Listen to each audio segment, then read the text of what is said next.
ಯಾವ ರೀತಿ ಅವಮಾನ ಮಾಡ್ತಾರೆ ಶಾಂತಿಯವರು ಅನ್ನೋದನ್ನು ಈ ಸಂಚಿಕೆಯಲ್ಲಿ ಗೊತ್ತಾಗುತ್ತೆ.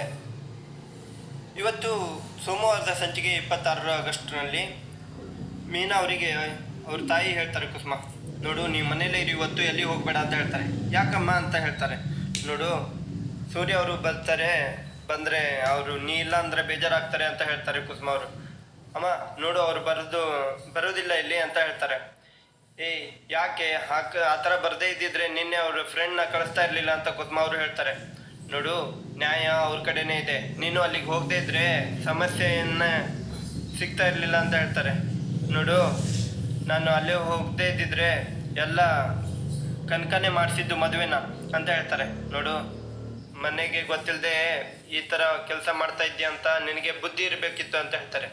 ನೋಡು ನನಗೆ ಗೊತ್ತಾಗದೆ ಏನರು ಹೊರಗಡೆ ಹೆಜ್ಜೆ ಇಟ್ಟರೆ ಕಾಲು ಮುರಿದಾಕ್ ಬಿಡ್ತೀನಿ ಅಂತ ಕನಕ ಹೇಳ್ತಾರೆ. ನೋಡು ಮೀನಾ ನೀನು ಆ ಮನೆಗೆ ಹೋಗೋಕ್ಕೆ ಯೋಚನೆ ಮಾಡು ಅಂತ ಹೇಳ್ತಾರೆ. ನೋಡಮ್ಮ ನಾನು ನಿನ್ನ ದುಡ್ಡಲ್ಲಿ ನನ್ನ ಸಾಕಬೇಕು ಅಂತ ಏನೂ ಇಲ್ಲ ಅಂತ ಹೇಳ್ತಾರೆ. ಯಾರು ಮೀನಾ ಅವರು. ನೋಡು ಗಂಡನ ಮನೇಲಿದ್ದರೆ ಹೆಣ್ಣಿಗೆ ಮರ್ಯಾದೆ ಅಂತ ಹೇಳ್ತಾರೆ ಕುಸುಮ ಅವರು. ಅಳಿಯಂದ್ರು ಮನೆಗೆ ಬಂದರೆ ಅವ್ರ ಜೊತೆ ಜಗಳ ಆಡಬೇಡ, ಸೈಲೆಂಟಾಗಿ ಅವ್ರ ಜೊತೆ ಮನೆಗೆ ಹೋಗು ಅಂತ ಹೇಳ್ತಾರೆ. ಅಕ್ಕ ನಾನು ಅವನ ಜೊತೆ ಮಾತಾಡಲ್ಲ ಅಂತ ಹೇಳ್ತಾರೆ. ಕನ್ಕನ್ ತೆಗೆದು ಬಿಟ್ಟ ಅಂದರೆ ಈಗ ಮಾಡಿರೋದು ಸಾಕು ಅಂತ ಕುಸುಮ ಅವರು ಹೇಳ್ತಾರೆ. ಅಮ್ಮ ನಾನು ಮಂಜುಗೆ ಶಾಲೆಗೆ ಹೋಗ್ಬರ್ತೀನಿ ಅಂತ ಹೇಳ್ತಾರೆ. ಈಗಾದರೂ ಒಳ್ಳೆ ಬುದ್ಧಿ ಬಂತಲ್ಲ, ಹೊರಡು ಅಂತ ಹೇಳ್ತಾರೆ. ನೀ ಬಾರೆ ಅಂತ ಹೇಳ್ತಾರೆ ಕನಕಗೆ. ಹೂವಿಂದು ಚೀಲ ತಗೊಳ್ತಾರೆ. ಹುಷಾರು ಮೀನಾ ಅಂತ ಹೇಳಿ ಕುಸುಮ ಅವರು ಹೋಗ್ತಾರೆ. ಇಲ್ಲಿ ಒಳಗಡೆ ಮೀನಾ ಅವರು ಬರ್ತಾರೆ. ಕುಸುಮಮ್ಮ ಅಂತ ಒಬ್ರು ಕರೀತಾರೆ. ಬಂದೆ ಅಕ್ಕ ಬಂದೆ ಅಂತ ಹೇಳಿ ಮೀನಾ ಅವರು ಹೊರಗಡೆ ಹೋಗ್ತಾರೆ. ಬನ್ನಿ ಅಕ್ಕ. ಅಲ್ಲಿ ಮೀನಾ ನೀನೇ ಇಲ್ಲೇ ಇದೆಯಾ, ಹಾಸ್ಪಿಟ್ಲಿಗೆ ಹೋಗ್ಲಿಲ್ವಾ ಅಂತ ಹೇಳ್ತಾರೆ. ಅಯ್ಯೋ ನಾನೇ ಹಾಸ್ಪಿಟ್ಲಿಗೆ ಹೋಗ್ಲಿ, ಏನಾಗಿದೆ ಅಂತ ಹೇಳ್ತಾರೆ. ನಿನ್ಗೇನು ವಿಷಯನೇ ಗೊತ್ತಿಲ್ಲ ಅಂತ ಹೇಳ್ತಾರೆ. ಯಾವ ವಿಷಯದ ಬಗ್ಗೆ ಅಕ್ಕ ಅಂತ ಹೇಳ್ತಾರೆ. ನೋಡು ನಿಮ್ಮ ಗಂಡ ಎಲ್ಲ ಅಲ್ಲೇ ಇದ್ರು ಹಾಸ್ಪಿಟ್ಲಲ್ಲಿ, ನಿಮ್ಮ ಮಾವನ್ನ ಹಾಸ್ಪಿಟ್ಲಲ್ಲಿ ಅಡ್ಮಿಟ್ ಮಾಡಿದ್ದಾರಂತೆ ಅಂತ ಹೇಳ್ತಾರೆ. ಮೀನಾ ಅವರು ಶಾಕ್ ಆಗಿಬಿಡ್ತಾರೆ. ಮಾವನ ಅಡ್ಮಿಟ್ ಮಾಡಿದ್ದಾರೆ? ಯಾವಾಗ ಸೇರಿಸಿದ್ರು, ಏನಾಗಿದೆ? ಯಾವಾಗ ಏನು ಗೊತ್ತಿಲ್ಲ ಅಂತ ಹೇಳ್ತಾರೆ. ಏನೋ ಸೀರಿಯಸ್ ಆಗಿದೆ, ICUದಲ್ಲಿ ಇಟ್ಟಿದ್ದಾರೆ ಅಂತ ಮಾತಾಡ್ತಾ ಇದ್ರು ಅಂತ ಹೇಳ್ತಾರೆ. ದೇವ್ರೆ ಈ ವಿಷಯನ ಯಾರು ನನಗೆ ಹೇಳೇ ಇಲ್ಲ ಅಂತ ಹೇಳ್ತಾರೆ. ನಾನು ಈಗಲೇ ಹಾಸ್ಪಿಟ್ಲಿಗೆ ಹೋಗ್ತೀನಿ, ತಾಯಿ ಬಂದರೆ ಹೇಳ್ಬಿಡಿ ಅಕ್ಕ, ನಾನು ಈಗಲೇ ಹೋಗ್ತೀನಿ ಅಂತ ಹೇಳಿ ಮೀನಾ ಅವರು ಆಸ್ಪತ್ರೆಗೆ ಹೋಗೋಕ್ಕೆ ಸಜ್ಜಾಗ್ತಾರೆ. ಅಲ್ಲಿಂದ ಬಾಗ್ಲವನ್ನು ಹಾಕ್ಕೊಂಡು ಅವರು ಹಾಸ್ಪಿಟ್ಲಿಗೆ ಹೊರಡ್ತಾರೆ. ಅಯ್ಯೋ ಇದೊಂದು ದೊಡ್ಡ ಆಸ್ಪತ್ರೆ, ಡಾಕ್ಟ್ರ್ ಯಾವಾಗ ಬರ್ತಾರೋ ಏನೋ ಅಂತ ಸೂರ್ಯ ಅವರು ಹೇಳ್ತಾರೆ. ಬರ್ತಾರೆ ಇರು ಅಂತ ಹೇಳ್ತಾರೆ. ಅವಾಗ ಅಮ್ಮ ನೀವು ಇಬ್ಬರು ಹೋಗಿ ಮನೆಗೆ ಹೋಗಿ ರೆಸ್ಟ್ ಮಾಡಿ ಅಂತ ಮನೋಜ್ ಅವರು ಹೇಳ್ತಾರೆ. ನೋಡು ನಾನು ಅಪ್ಪನ ಬಿಟ್ಟು ಹೋಗಲ್ಲ ಅಂತ ಶಾಂತಿ ಅವರು ಹೇಳ್ತಾರೆ. ನಾನು ಯಾವಾಗಲೂ ಮಾತ್ರೆಯನ್ನು ಕೊಡ್ತಿದ್ದೆ ಮನೆಯಲ್ಲಿ, ಆದರೆ ಈಗ ಅಂತ ಶಾಂತಿ ಅವ್ರು ಹೇಳ್ತಾರೆ. ಈಗ ಅಳ್ಬೇಡ ಆಯಿತು ಬಿಡಮ್ಮ ಅಂತ ಮನೋಜ್ ಅವರು ಹೇಳ್ತಾರೆ. ರೋಹಿಣಿ ನೀನು ಪಾರ್ಲರ್ಗೆ ಹೋಗಲ್ವಾ ಅಂತ ಹೇಳ್ತಾರೆ. ಇಲ್ಲ ನಾನು ಲೀವ್ಗೆ ಹಾಕ್ತೀನಿ ಅಂತ ಹೇಳ್ತೀನಿ. ರೋಹಿಣಿ ಅವರು ಹೇಳ್ತಾರೆ. ಸರಿ ನಾನು ಹಂಗೆ ರಜೆ ಮಾಡ್ತೀನಿ ಅಂತ ಮನೋಜ್ ಅವರು ಹೇಳ್ತಾರೆ. ಮೀನಾ ಅವರು ಆಸ್ಪತ್ರೆಗೆ ಬರ್ತಾರೆ. ಮೇಡಮ್ ನಿನ್ನೆ ರಾತ್ರಿ ರಂಗನಾಥ್ ಅವ್ರನ್ನ ಅಡ್ಮಿಟ್ ಮಾಡಿದ್ದಾರೆ ಅಂತ ಹೇಳ್ತಾರೆ. 3rd ಫ್ಲೋರ್ ಅಂತ ಹೇಳ್ತಾರೆ. ಥ್ಯಾಂಕ್ ಯು ಮೇಡಮ್ ಅಂತ ಮೀನಾ ಅವರು ಅಲ್ಲಿಂದ ಹೋಗ್ತಾರೆ. ಮೇಲ್ಗಡೆ ಆಸ್ಪತ್ರೆಯಲ್ಲಿ ಮೆಟ್ಲನ್ನು ಹತ್ಕೊಂಡು ಬರ್ತಾರೆ. ಇಲ್ಲಿ ಶಾಂತಿ ರೋಹಿಣಿ ಎಲ್ಲ ಕೂತ್ಕೊಂಡಿರ್ತಾರೆ. ಮನೋಜರು ಅಲ್ಲಿ ನಿಂತ್ಕೊಂಡಿರ್ತಾರೆ. ಮೀನಾ ಅವರು ಮೇಲೆ ಬರ್ತಾರೆ. ರಂಗನಾಥ್ ಅವರು ಆಸ್ಪತ್ರೆ ಒಳಗೆ ಇರ್ತಾರೆ. ಮೀನಾ ಅವರು ಅಲ್ಲೇ ಎದುರುಗಡೆ ಬರ್ತಾರೆ. ಎದುರುಗಡೆ ಬಂದು ಹೋಗ್ತಾ ಇರ್ತಾರೆ. ನಿಂತ್ಕಡೆ. ಯಾಕೆ ಬಂದೆ ಇಲ್ಲಿಗೆ, ಯಾಕೆ ಬಂದಿದ್ಯಾ? ಅದು ಮಾವ ಅಂತ ಹೇಳ್ತಾರೆ. ಬದುಕಿದ್ದಾರೆ ಸತ್ತಿದ್ರ ಅಂತ ನೋಡಕ್ ಬಂದೆ ಅಂತ ಹೇಳ್ತಾರೆ. ಖಂಡಿತವಾಗ್ಲೂ ಇಲ್ಲ ಅತ್ತೆ ಅಂತ ಹೇಳ್ತಾರೆ. ಅವರು ನನಗೆ ದೇವ್ರ ಸಮಾನ ಅತ್ತಿಗೆ ಅಂತ ಹೇಳ್ತಾರೆ. ಇಂಥ ಬಣ್ಣದ ಮಾತು ಹೇಳಿ ಅವರನ್ನ ಆಸ್ಪತ್ರೆಗೆ ಸೇರಿಸ್ಬಿಟ್ಟೆ ಅಂತ ಹೇಳ್ತಾರೆ. ನೀನು ಯಾಕೆ ಬಂದೆ, ನಾನು ನಿಮ್ಮನ್ನ ಎಷ್ಟು ನಂಬಿದ್ದೇವೆ ಅಂತ ಹೇಳ್ತಾರೆ ರೋಹಿಣಿ ಅವರು.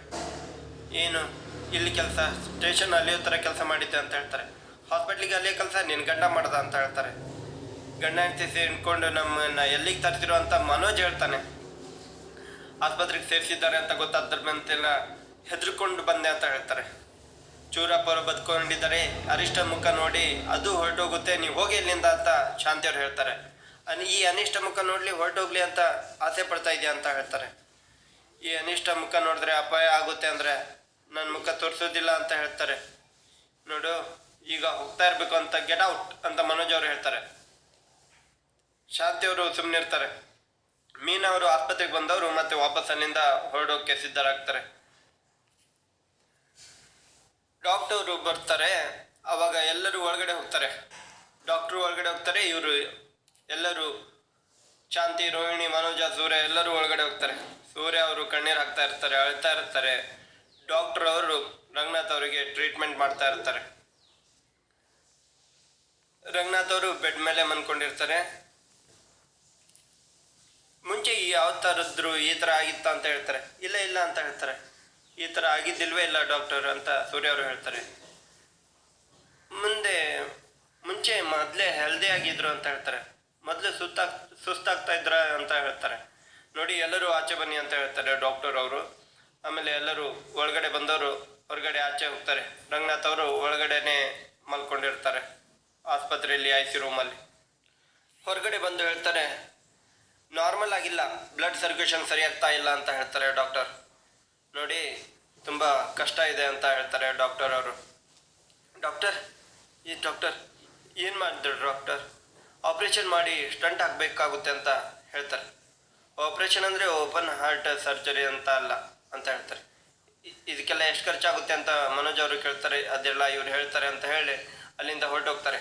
ಸರ್ ಎಷ್ಟು ಖರ್ಚಾಗುತ್ತೆ ಅಂತ ಹೇಳಿದ್ರೆ, ನೋಡಿ ಆಪ್ರೇಷನ್ನು ಹೇಳಿದ್ದಾರೆ, ಅಷ್ಟರಲ್ಲಿ ನೀವು ಆಪ್ರೇಷನ್ ಮಾಡಿಸಿ ಅಂತ ಹೇಳ್ತಾರೆ. ಎಷ್ಟು ಖರ್ಚಾಗುತ್ತೆ ಡಾಕ್ಟ್ರೇ ಅಂತ ಕೇಳಿದಾಗ 4 ಲಕ್ಷ ಆಗುತ್ತೆ ಅಂತ ಹೇಳ್ತಾರೆ. ಆದಷ್ಟು ಬೇಗ ರೆಡಿ ಮಾಡಿಕೊಡಿ ಅಂತ ಹೇಳ್ತಾರೆ. ಅಲ್ಲಿಂದ ಅವರು ಹೊರಟೋಗ್ತಾರೆ. ಅಷ್ಟೆಲ್ಲ ದುಡ್ಡು ಎಲ್ಲಿದೆ ಅಂತ ಹೇಳ್ತಾರೆ. ಒಂದು ನಿಮಿಷ ಇರಮ್ಮ, ದುಡ್ಡಿಗೆ ಏನೋ ಮಾಡ್ತೀಯ ಅಂತ ಹೇಳ್ತಾರೆ. 4 ಲಕ್ಷ ಖರ್ಚಾಗುತ್ತವಲ್ಲ ಅಂತ ಹೇಳ್ತಾರೆ. ಎಲ್ಲಿಂದ ತರ್ತೀಯ ಅಂತ ಹೇಳ್ತಾರೆ ಮನೋಜ್ ಅವರು. ನನ್ನ ಹತ್ರ, ರೋಹಿಣಿ ಹತ್ರ 4 ಕಣೆ ಇಲ್ಲ ಅಂತ ಹೇಳ್ತಾರೆ.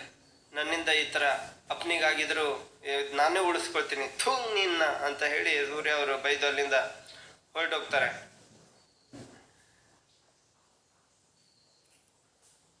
ಇಲ್ಲಿ ಹೂವಿನ ಅಂಗಡಿಯಲ್ಲಿ ಹೂ ಕಟ್ತಾ ಇರ್ತಾರೆ. ಕುಸುಮ ಅವರು ಮೀನಾ ಅಂತ ಕರೀತಾರೆ. ಮೀನಾ ದೇವಸ್ಥಾನಕ್ಕೆ ಒಳಗಡೆ ಹೋಗ್ತಾರೆ. ಕುಸುಮ ಅವರು ಹೂವಿನ ಅಂಗಡಿಯಿಂದ ದೇವಸ್ಥಾನದ ಒಳಗಡೆನೆ ಬರ್ತಾರೆ. ಮೀನಾ ಯಾಕೆ ಈ ಥರ ಮಾಡ್ತಾ ಇದೆಯಾ ಅಂತ ದೇವ್ರಿಗೆ ಕೇಳ್ತಾ ಇರ್ತಾರೆ. ನನ್ನ ಗಂಡನ ಮನೆಯವರು ನೋಡು, ಪುಣ್ಯಾತ್ಮ ಅವರನ್ನು ನೋಡ್ಕೊಳ್ಳೋಕ್ಕೆ ಅವಕಾಶ ಮಾಡಿಕೊಡ್ತಾ ಇಲ್ಲ ಅಂತ ಹೇಳ್ತಾರೆ. ನಾ ಏನು ಮಾಡಿದ್ದೀನಿ ನಿಂಗೆ ಅಂತ ಹೇಳ್ತಾರೆ. ನಾನು ಮಾವನ್ನ ನೋಡ್ತೀನೋ ಇಲ್ವೋ, ಆದರೆ ಬೇಗ ಹುಷಾರಾಗಬೇಕು ಅಂತ ದೇವ್ರ ಹತ್ರ ಮೀನಾ ಬೇಡ್ಕೊಳ್ತಾರೆ. ಅವರನ್ನು ಕಾಪಾಡೋ ಜವಾಬ್ದಾರಿ ಮೀನಾ. ಏನೇ ಹೇಳ್ತಾ ಇದೀಯಾ, ಏನಾಗಿದೆ ಅಂತ ಹೇಳ್ತಾರೆ. ಅಮ್ಮ, ಮಾವಂಗೆ ಹಾರ್ಟ್ ಅಟ್ಯಾಕ್ ಆಗಿದೆ ಅಂತ ಹೇಳ್ತಾರೆ. ವಿಷಯ ಗೊತ್ತಾಗಿ ಆಸ್ಪತ್ರೆಗೆ ಹೋದರೆ ಅಲ್ಲಿ ನನ್ನ ಮಾವನ ನೋಡೋಕ್ಕೆ ಬಿಡಲೇ ಇಲ್ಲ ಮನೆಯವರು ಅಂತ ಹೇಳ್ತಾರೆ. ಏನು ಮಾಡಿ ಸಾಯೋದು ಅಂತ ಗೊತ್ತಾಗ್ತಾ ಇಲ್ಲಮ್ಮ ಅಂತ ಹೇಳ್ತಾರೆ. ನೋಡು, ದೇವಸ್ಥಾನದಲ್ಲಿ ನಿಂತ್ಕೊಂಡು ಸಾಯೋ ಮಾತಾಡಬಾರ್ದು ಅಂತ ಹೇಳ್ತಾರೆ. ನನಗೆ ಯಾವ ತಪ್ಪು ಮಾಡಿದ್ದೀನಿ ಅಂತಲೇ ಗೊತ್ತಾಗ್ತಾ ಇಲ್ಲಮ್ಮ ಅಂತ ಹೇಳ್ತಾರೆ. ಆ ಮನೆಯವರು ನಾ ಹೇಳೋದನ್ನ ಮಾತನ್ನು ಕೇಳೋದಕ್ಕೆ ರೆಡಿ ಇಲ್ಲ ಅಂತ ಹೇಳ್ತಾರೆ. ಮೀನಾ, ಹೋಗ್ಲಿ ಬಿಡಮ್ಮ ಅಂತ ಹೇಳ್ತಾರೆ. ಏನಮ್ಮ ಬಿಡೋದು, ಏನಮ್ಮ ಮಾಡಲಿ ನಾನು ಅಂತ ಹೇಳ್ತಾರೆ. ತಂದೆ ಇಲ್ಲದೆ ಇರೋ ನನಗೆ ತಂದೆ ಸ್ಥಾನ ಇದ್ದು ಅವರು ನನ್ನಿಂದ ಏನಾದರೂ ಅವರು ನಾನು ಎಲ್ಲ ಕಳ್ಕೊಂಡು ಬಿಡ್ತೀನಿ ಅಮ್ಮ ಅಂತ ಹೇಳ್ತಾರೆ ಮೀನವರು. ಹಾಗೆಲ್ಲ ಏನೂ ಆಗಲ್ಲಮ್ಮ, ದೇವ್ರ ಹತ್ರ ಬೇಡ್ಕೊಳ್ಳೋಣ ಅಂತ ಹೇಳ್ತಾರೆ. ಪ್ರಪಂಚದಲ್ಲಿ ಎಲ್ಲರನ್ನೂ ಕಾಯೋ ಭಗವಂತ ನಿಮ್ಮ ಮಾವನ ಕಾಪಾಡುವಲ್ಲೇನಮ್ಮ ಅಂತ ಹೇಳ್ತಾರೆ. ಆವಾಗ ದೇವರಿಗೆ ಕೈ ಮುಗಿತಾರೆ ಮೀನವರು. ಅವ್ರ ತಾಯಿಯವರು ಕೈ ಮುಗಿತಾರೆ, ದೇವರಿಗೆ ಬೇಡ್ಕೊಳ್ತಾರೆ ಬೇಗ ಹುಷಾರಾಗಲಿ ಅಂತ ಮಾವನಿಗೆ. ಸೂರ್ಯ ಅವರು ಅವರಿಗೆ ಗೊತ್ತಿರೋ ಅಂತ ಎಲ್ಲರಿಗೂ ದುಡ್ಡನ್ನು ಕೇಳೋಕ್ಕೆ ಶುರು ಮಾಡ್ತಾರೆ. ಇಲ್ಲಪ್ಪ, ನನ್ನ ಹತ್ರ ಇಲ್ಲ ಅಂತ ಎಲ್ಲರೂ ಇಲ್ಲ ಅಂತಲೇ ರೀಸನ್ ಹೇಳ್ತಾರೆ. ಸೂರ್ಯ ಏನಾಯ್ತು ಅಂತ ಕೇಳಿದಾಗ ಅಲ್ಲಿ ಏನೂ ಆಗ್ತಾ ಇಲ್ಲ ಅಂತ ಹೇಳ್ತಾರೆ. ಯಾರನ್ನ ಕೇಳಿದ್ರು ಇಲ್ಲ ಅಂತ ಹೇಳ್ತಾ ಇದ್ದಾರೆ ಅಂಕಲ್ ಅಂತ ಹೇಳ್ತಾರೆ. ಎಲ್ಲರೂ ಚೆನ್ನಾಗಿರ್ಲಿ ಅಂತ ನಿಮ್ಮಪ್ಪ ಬಯಸ್ತಾರೆ, ಆದರೆ ದೇವರು ನೋಡಿ ಯಾವ ಥರ ಮಾಡಿಬಿಟ್ಟ ಅಂತ ಹೇಳ್ತಾರೆ. ಡಾಕ್ಟರ್ ಪೇಷಂಟ್ ಪಲ್ಸ್ ತುಂಬ ಕಡಿಮೆ ಆಗಿದೆ ಡಾಕ್ಟರ್ ತುಂಬ ಸೀರಿಯಸ್ ಆಗಿದೆ ಅಂತ ನರ್ಸ್ ಅವರು ಬರ್ತಾರೆ. ಆಗ ಎಲ್ಲರೂ ಹೊರಗಡೆ ಇದ್ದವರು ಓಡೋಡಿ ಒಳಗಡೆ ಹೋಗ್ತಾರೆ. ಆಮೇಲೆ ಡಾಕ್ಟರ್ ಅವ್ರನ್ನ ಚೆಕ್ ಮಾಡೋಕ್ಕೆ ಹೋಗ್ತಾರೆ. ರಂಗನಾಥ್ ಅವ್ರನ್ನ ನೋಡಿ, ಮತ್ತೆ ಇಂಜೆಕ್ಷನ್ ಮಾಡೋಕ್ಕಾಗಲ್ರಿ, ಏನಾದರೂ ವ್ಯವಸ್ಥೆ ಮಾಡಿರಿ ಅಂತ ಹೇಳ್ತಾರೆ. ಆಪ್ರೇಷನ್ ಈಗಲೇ ಮಾಡ್ಬೇಕ್ರಿ, ಡಾಕ್ಟ್ರು ಮತ್ತು ಸಂಜೆ ಹೋದರೆ ಕಷ್ಟ ನೋಡಿ, ಸಂಜೆ ತನಕ ಮಾತ್ರ ಸಿಗೋದು ಡಾಕ್ಟ್ರು ಅಂತ ಅಲ್ಲಿದ್ದವ್ರು ಡಾಕ್ಟ್ರು ಹೇಳ್ತಾರೆ. ಅಲ್ಲಿ ಹೇಳ್ತಾರೆ. ಇವರೆಲ್ಲರೂ ಹೊರಗಡೆ ಹೋಗ್ತಾರೆ. ಸೂರ್ಯ ಅವರು ಮತ್ತೆ ಅಳ್ತಾ ಹೊರಗಡೆ ಹೋಗ್ತಾರೆ. ಕೇಶವ್ ಅವರು ಬಂದಿರ್ತಾರೆ. ಸೂರ್ಯ, ನಾನು ಯೂನಿಯನಲ್ಲಿ ಮಾತಾಡ್ತೀನಿ, ನೀನು ಬೇರೆಯವ್ರ ಹತ್ರ ಕೇಳಪ್ಪ ಅಂತ ಹೇಳ್ತಾರೆ. ನೋಡು, ರೋಹಿಣಿ ನಿಂಗೆ ಯಾರು ಕೊಡಲ್ವಾ ಅಂತ ಹೇಳ್ತಾರೆ. ರೋಹಿಣಿ ಈ ಪಾರ್ಲರನ್ನು ಬೇರೆಯವ್ರ ಪಾರ್ಲರ್ ಜೊತೆ ಮರ್ಜ್ ಮಾಡ್ಬೋದಲ್ಲ ಅಂತ ಹೇಳ್ತಾರೆ. ಅದಕ್ಕೆಲ್ಲ ಟೈಮ್ ಬೇಕಾಗುತ್ತೆ ಮನೋಜ್ ಅಂತ ಹೇಳ್ತಾರೆ. ಅದು 2 ದಿನದ ಕೆಲಸ ಅಲ್ಲ ಅಂತ ರೋಹಿಣಿ ಅವರು ಹೇಳ್ತಾರೆ. ನಿನಗೆ ಜಾಬ್ ಮಾಡ್ತಾ ಇದೆಯಲ್ಲ, ಅಲ್ಲಿ ಸಾಲ ಕೊಡಲ್ವಾ ಅಂತ ಹೇಳ್ತಾರೆ. ಕಸ್ತೂರಿ ಅಂಕಲ್ ಮನೇಲಿಲ್ವಾ ಅಂತ ಹೇಳ್ತಾರೆ. ಇದ್ರು ಎಲ್ಲಿ ಅಂತ ದುಡ್ಡು ಅರೇಂಜ್ ಮಾಡೋದು ಅಂತ ಗೊತ್ತೇ ಆಗ್ತಾಯಿಲ್ಲ. ಅಮ್ಮ ಏನು ಮಾಡೋದ, ಸೂರ್ಯಂಗೆ ಯಾರಮ್ಮ ಕೊಡ್ತಾರೆ ದುಡ್ಡು ಅಂತ ಹೇಳ್ತಾರೆ ಮನೋಜ್.